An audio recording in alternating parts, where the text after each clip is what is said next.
You're listening to the Adventurous Reinvention podcast. I'm Allison Boyle, aka She Dreams of Alpine, and this is the show that's dedicated to all the adventurous spirits out there who have either been transformed by the outdoors or are interested in what it looks like to step into a new, adventurous, and courageous kind of identity in their life. It doesn't matter what your background is in the outdoors, what age you're starting at, or where you grew up. If you're curious about the outdoors and using adventure as a way to reinvent yourself, you're in the right place. I'll be sharing all kinds of personal adventure stories, lessons I've learned from the mountains, teaching what I know about the outdoors and leadership, and interviewing some amazing adventurous women all along the way. I've been coaching women on becoming safe, confident, and self-sufficient backpackers and leaders of their own adventurous lives since 2018, and I know exactly what big fears and self-doubts can pop up along the way. I have so much to share with you, so let's dive in. Hello, my friends, and welcome to the Adventurous Reinvention podcast. How was my impression of Allison? You probably figured out by my voice, I'm definitely not Allison, but if you're a regular listener or one of our clients, you may recognize my voice from previous episodes and backpacking badass coaching calls. It's me, Kellie. And while Allison is on her way to Greece to guide clients on an epic rock climbing retreat, she asked me to do this podcast takeover episode. So if you don't know me, I'm the community manager at She Dreams of Alpine and one of the coaches in our programs like the Backpacking Badass program and the Adventurous Reinvention Experience. So what I really love about my role is how much I get to interact with clients on the daily. Every day I get to celebrate student successes and provide support when students feel stuck. And I say this all the time. Allison and I could write books on the challenges women have been up against for generations because we work with women of all ages around the world. And we could honestly write about how to combat these systems that keep women small. So who knows? Maybe we will write those books one day. But today we're going to talk about some different stuff. In other words, Allison and I have been doing this work long enough to recognize the patterns, the fears women name, and the fears they don't name out loud. As solo hikers ourselves, Allison and I, and as outdoor educators, we're constantly hearing misinformation and just plain bad advice for solo hikers. Seriously, bad advice. So we knew we needed to create real support for women that want to solo hike and backpack because we know it doesn't benefit anybody to say, just don't do it at all. You know, we want to empower people with education. And so 4 years ago, it was back in 2023, and we've done the event for 3 years, and this will be our fourth. So 4 years ago, Allison pitched an idea to the team, and she trusted me to take this lead role on the project. And the Solo Hikers Summit was born. So we work very collaboratively, but this was one of the first projects Allison really gave me a lot of creative freedom with under her direction, of course. And so we made the Solo Hiker Summit and we worked on it as a team and we grew it for 3 years. And so it's back. So save the dates. We're bringing back the Solo Hiker Summit June 3rd, 4th, and 5th. So it's grown, I think, like every year we've added a day. So this is our 2026 Solo Hiker Summit. It'll be our fourth summit that we have hosted. And that's like crazy to think about to me because it feels like, you know, that we just got this thing going. And so we've learned a lot throughout doing the summit. And if you're unfamiliar with the Solo Summit is for women who love hiking. They already love hiking and are ready to step into the true trail independence, confidently going solo, planning multi-night backpacking trips, and creating adventure on their own terms this summer. So anyway, when we were brainstorming the Solo Hikers Summit, we wanted to hear from women around the world exactly what was stopping them from solo hiking and backpacking. We didn't just want to make assumptions on things that we were observing or some of that surface level stuff that we had been hearing from people. And so we asked directly, we asked our community our backpacking badass community, is over 2,000 women, but we asked our entire email list, everybody on our social media pages, and more than 300 people responded in our solo hiking survey, 300 women. And some of your answers stopped us cold in our tracks. 300 is not a small sample. That's a chorus. And we thought we knew a lot. We thought we knew what our clients were up against pretty well, and we still learned so much from y'all's experience. So, in today's episode, we're sharing what we learned about fear from over 300 women who want to go solo backpacking. What you're about to hear is not tips. I'm not going to tell you safety tips on how to go solo hiking. We'll have future episodes on that. This episode is a mirror. The goal of today isn't to teach you anything, it's to let you feel seen. Because the first step to going solo is not the gear or the skills. It's simply knowing you're not alone in being afraid of it. And that you're absolutely capable of keeping yourself safe, even if you've never done anything like this before. Everything we're about to walk through, it directly shaped what we're bringing to the Solo Hiker Summit this summer, but more on that at the end. There's one particular discovery from our survey that nobody in the outdoor industry was talking about. And I think it's the most important thing. Allison thinks it's the most important thing. So that's where we're starting today. Let's get into it. So the first finding, it's something obvious that I think a lot of us hikers will say out loud, but brands don't really address it. So it's this fear that nobody really names out loud, but everyone feels it. Every outdoor brand teaches wildlife safety, right? But this survey that we did said something nobody in the outdoor industry is openly talking about or addressing, and it's that women are more afraid of other humans, specifically men, than they are any other animal on the trail. And you're like, well, duh, Kellie, that's obvious. That's kind of a state that women exist in. But we don't see how to actually keep ourselves safe from that danger or that fear, or even unpacking the real statistics behind that. Women are simply told it's too dangerous. Never go solo. It's too unsafe. And that's just not true. So it's not just, we can't just talk it up as ignoring and chalking it up as a women's issue and not an industry one. As outdoor industry leaders and enthusiasts and recreationists, we need to be having these conversations instead of telling people what not to do. We need to be empowering them with the best practices on keeping yourself safe, just like we do with Leave No Trace or any other kind of outdoor skill that we have. So the responses in our solo hiking survey were specific, they were visceral, and they were repeated. Quoting someone that commented on the survey, they said, "I'm afraid of being assaulted by a man, as impossibly unlikely as I know that is."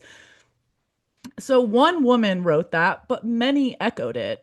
And some women have trauma that is contributing to why they feel intense fear in that situation of going solo out somewhere. So this isn't to say that the fear is unjustified or unfounded. It's that it goes pretty deep for women and that it's something that we could be talking about in the industry. So some have just been told their whole lives that going so alone isn't safe for a woman. And over time, they started believing it. This fear is gendered shame. It's not just, I'm scared of danger. It's, I'm scared because I'm a woman and maybe that means I shouldn't go. That's a way heavier thing to carry. When we looked at the data for things like violent crimes against women in the outdoors, it was not at all what you've been led to believe. The truth is, you're actually safer alone in the wilderness than you are in any city. especially in the United States. And according to an article published by Backpacker magazine, public lands are overwhelmingly safer places than the rest of the US for men and women. Your risk of being a victim of a violent crime is thousands of times lower in a national park than in the country as a whole. And the sad reality is that about 80% of crimes against women, violent crimes against women, are committed by men we know and trust. So, what this data tells us, both from the outdoor recreation side and just the general, crime data worldwide, it tells us that we're being warned about dangers that don't actually exist, at least not at the levels we're led to believe, while completely overlooking facts. And again, I'm not dismissing the cases that have happened. I'm just saying when we pair that up against what women are told on the daily, it's just not, it's incomparable. And who does that benefit? Not women. So at She Dreams of Alpine, we're tired of the worn out messaging that keeps women from going after their dreams. And it's, the reason that we're passionate about the work that we do. It's the reason that we started the Solo Hiker Summit. And so that's why at this year's Solo Hiker Summit, we have two topics that will cover personal safety from self-defense and law enforcement experts. We've invited our good friend Nicole Snell. She's a globally recognized self-defense expert and educator. You may know her if you are a student that's taken her badass, I think she's got like a badass basics. Yes, I'm hiking solo. She has a class called Yes, I'm hiking solo. That's an online self-defense course. It's incredible. And then we're also inviting our good friend Lauren Ronick, who she is the backcountry.mom on Instagram. She spent years in parks law enforcement and she specialized in crimes against women. And she takes her toddler and infant backpacking by herself.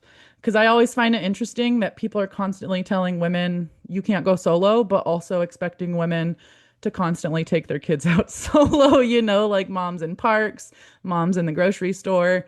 Like, and in my opinion, and I'm going to say, I'm preface this with saying I'm a childless woman. I'm an auntie and stepping into a stepmom era. But I think that a woman taking a child anywhere like ups the responsibility and risk, right? Like that's even more intense than going solo. So it's always interesting to me, this tangent I'm going on, that we're always told as women that it's not safe for us to go solo, but then mothers and caregivers are expected to do things with their kids, and that's not considered solo for some reason. So that's my soapbox. So before we move on to the next topic, I want to quickly celebrate a solo win in our Backpacking Badass community about overcoming this exact fear. And I hope that you feel seen in this too. So before her graduation trip, which is the first trip a student plans after completing our Backpacking Badass program, our student Samantha knew she wanted to try solo backpacking, but she had a lot of fears keeping her from getting out there all by herself. So she posted in the student group that she almost didn't go. So she was having that what we call pre-trip resistance. If you've listened before, I know you've heard Allison talk about it. I think it's like episode 10 or 11 that we did a podcast on it. And so she used self-coaching tools that we teach in the Backpacking Badass program to manage that pre-trip resistance, and then came to the community as well to get some support. So, before that panic spiral you fall into, the closer you get to your trip date, it's normal. And she had this to say: before this program, I was scared to go by myself. I had some knowledge, but I was tired of waiting to find someone who was crazy enough to backpack with me. I didn't want to wait. This program helped me gain courage and self-confidence, not only in backpacking, but being by myself and doing things I wanted to do. Too often, women are taught that it isn't safe for them in the world. I felt trapped by that. This program helped show me that I am capable, and can prepare for things I want to do in life. Whew, okay, so I need to collect myself real quick because hearing our students shift from frozen by fear to empowered by confidence gets me emotional every single time. So when I do like testimonial calls, I have to warn our students that I might be moved to tears. So let's shift gears before I start weeping on the podcast. So, our next finding, this was like the most resonant line in the 300 responses that we got. And Samantha's story that I just shared of nearly giving in to fear and giving up on her dreams is unfortunately a very common experience, especially for women. And I think it may be, feeling obligated for others, like to provide for others. And there's just a lot of responsibility that is put onto women that I think put us in a position where we sacrifice what we want and what we deserve. So one woman wrote in this survey, in the solo survey, "This is a gave up on it years ago goal for me and a big step in reclaiming myself." So we wanted to know, hearing this, why so many women felt discouraged so much that they would completely scrap a lifelong dream. And we found underneath the gear questions and the safety concerns that a lot of people think is what holds them back from starting solo hiking or backpacking. This is what's really going on. It isn't just a hiking goal, it's a reclamation. Women that want to solo hike and backpack aren't just trying to get to a trailhead or have like an epic, cool trip that they can post on Instagram. They're trying to get back to themselves. They want to prove something, not to anyone else, but to the part of them that stopped believing that it was possible for them. They want the freedom to choose themselves and their own goals. They want independence and the confidence that they can count on themselves. The word that showed up independently in both the solo survey and past discussions that happen in our student Backpacking Badass Facebook group: aliveness. Not wellness, not fitness, aliveness. So when students join our Backpacking Badass program, we have one very important step for them to take first to root them back down into why this goal was even important in the first place. Why do you want it? It sounds kind of simple, but it's so powerful. Because when you start to have mind drama, and you will, you will, when you start to have that mind drama that wallops you with the self-doubt, the fear, and the panic, which is normal, you can root down in the reason you started this in the first place and remind yourself that you want this. You chose this for a reason. So keep reminding yourself. So in module 1, at the end of it, when they go through all the videos, we invite our new students to share their whys with their peers and coaches in the Facebook group for our students.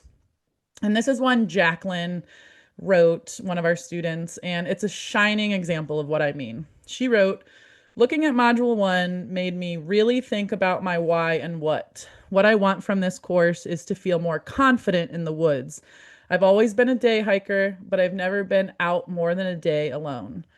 So many times I just want to take off and explore for a few days, but I want to know what I'm doing and how best to do it. I want to feel comfortable in my happy place. My why? I want to prove myself that I can be self-sufficient in the backcountry, but I also want to know that I have the strength physically, mentally, and emotionally to survive out there. I feel like if I can survive out there, I can survive anywhere. I want my freedom and independence, truly." So this is exactly what I mean, and it's exactly why we created the Solo Hiker Summit. Not to give women more information, but to give you all the room and time on your calendar that makes this real for you. And that's a great segue into our next finding, which is one I know so many of you are going to relate to. And this is the counterintuitive take: you don't need more information.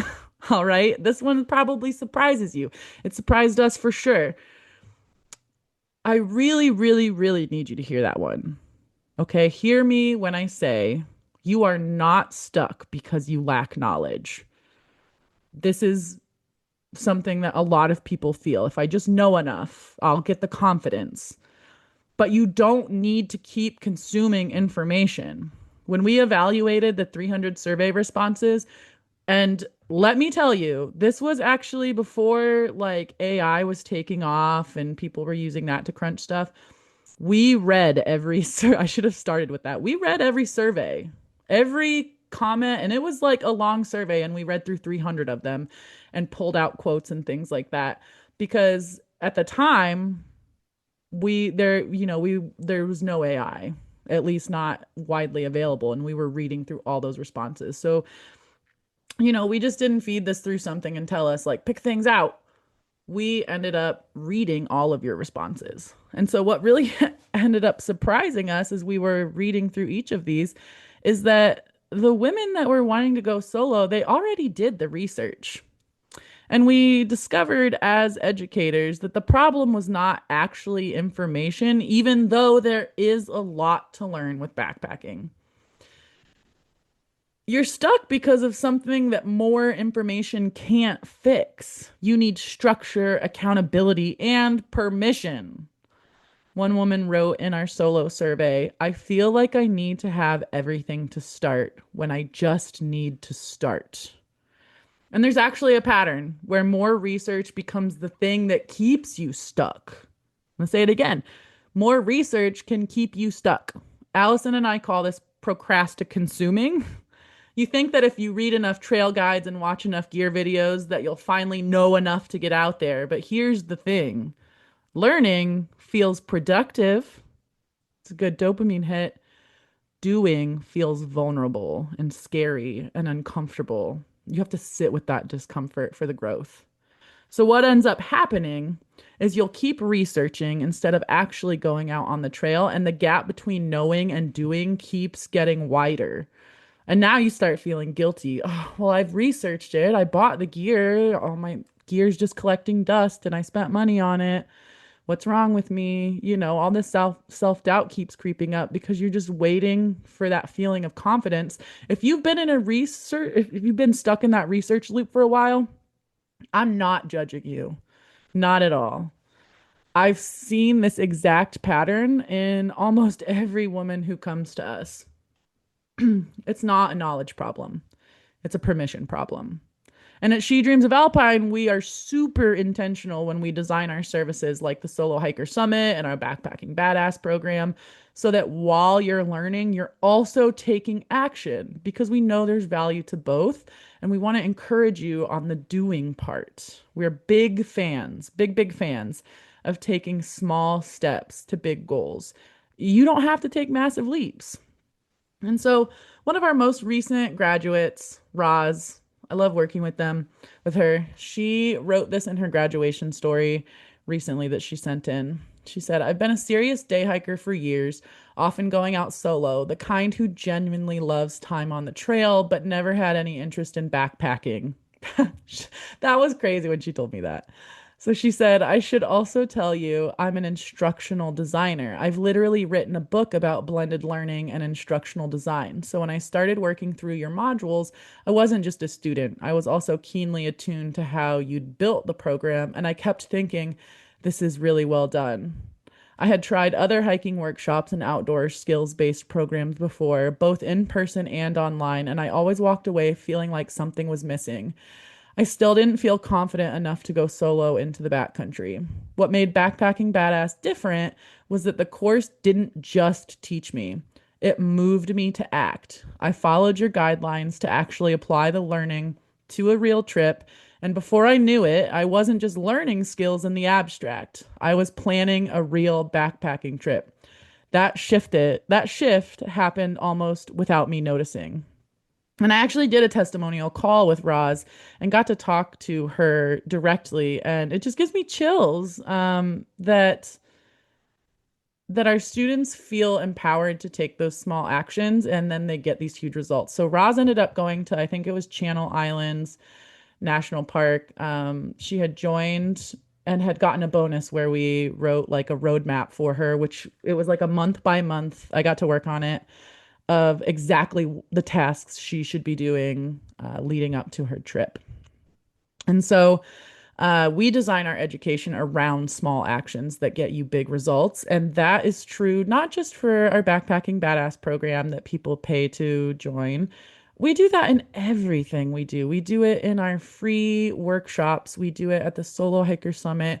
We do it in the free PDFs we give out. We do it in our emails that Allison sends out. We do it on our Instagram. Like, we know that there's fear and you just need the encouragement to act because you're smart and you've already done the research, likely.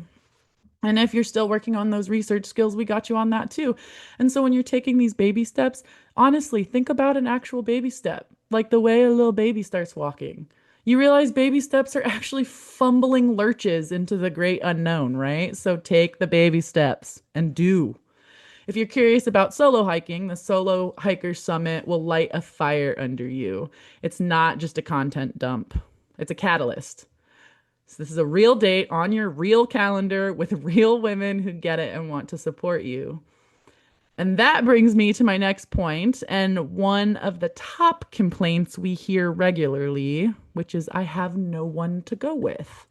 So, this is the loneliness that no one talks about. So many women are not afraid of being alone on the trail.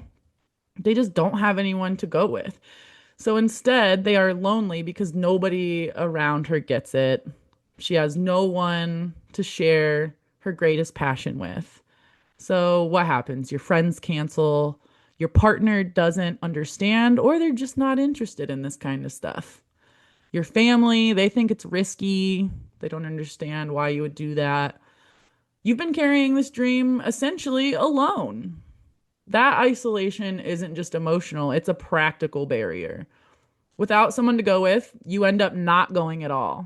And waiting for the right partner becomes a years long delay strategy, one that we see very little success with.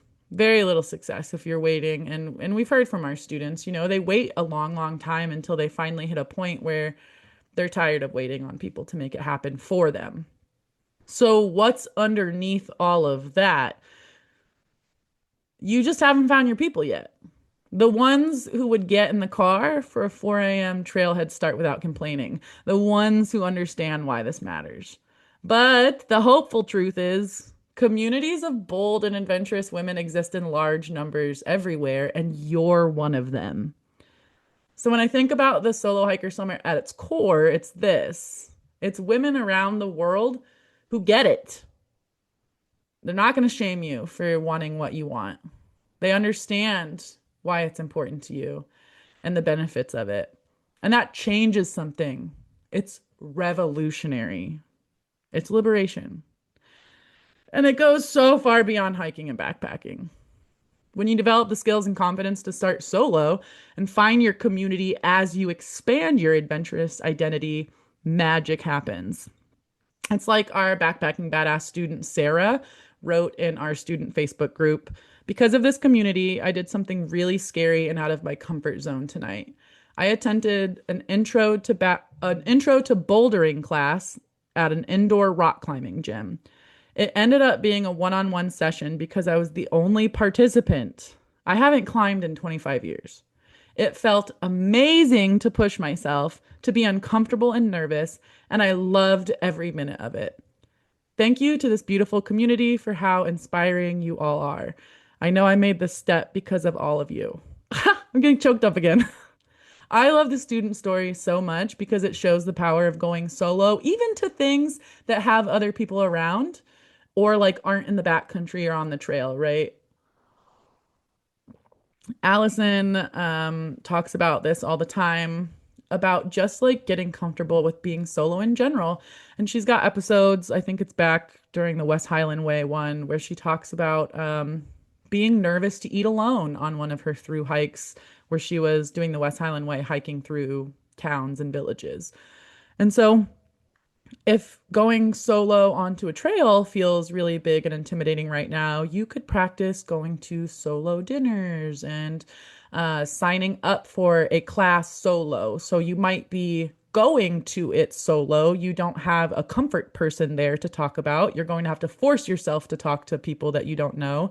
That's a great way of practicing being solo without truly having to be solo. So, because relying on others to be your hiking partner or plan the trip, like this isn't benefiting you. And I know this is true because Sarah has built a local network of adventure friends through the Backpacking Badass program because she was willing to start solo. She was willing to be in the discomfort of those things because she wanted community and she wanted to find her adventure friends. And so now, Sarah, I just, she is so cool. And she posts all the time in the Facebook group for the Backpacking Badass program, and is honestly an outdoor leader at this point. She is regularly using our Facebook group to organize day hikes and backpacking trips with her peers. And I think she's been on some rock climbing trips. I only say I think because I don't go on those. So I'm pretty sure she has, though.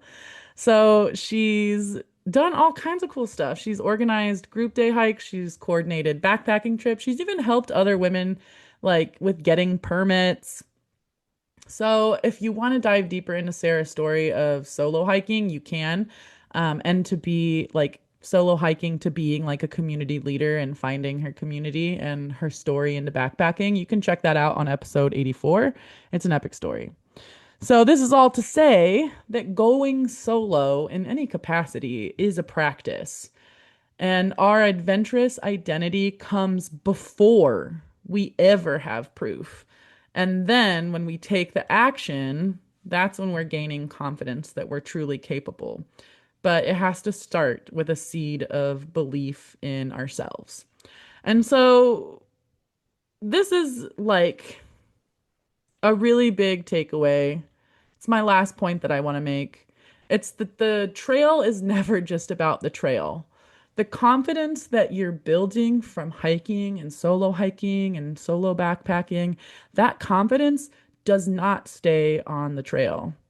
You packed it in, girl, and you're packing it out. That's the whole point. And the last finding we're going to dissect today. So, women in our solo hiker survey said it directly and repeatedly. If I do this, something else will shift. If I do this, what else can I do? The trail is the evidence you're looking for. It's the proof that you can trust yourself, that you can figure things out, and that you don't need permission to take up space in the world. And that's not just like on the trail, trusting yourself and figuring things out and being out there if you don't feel like you've belonged before. It's really that's going to ripple effect into every facet of your life. And we heard this in so many ways in our solo survey and in our communities. What you'll notice is that none of these statements I'm about to share are directly about hiking or backpacking. I want to pass this confidence on to my daughters. I need to prove to myself I can do hard things. I want to feel free again. These aren't hiking goals, they're life goals. The wilderness is just where you're going to find out. The women who go, they don't just come back with epic stories, they come back different. They say things like, I felt invincible. I didn't know I could trust myself like that.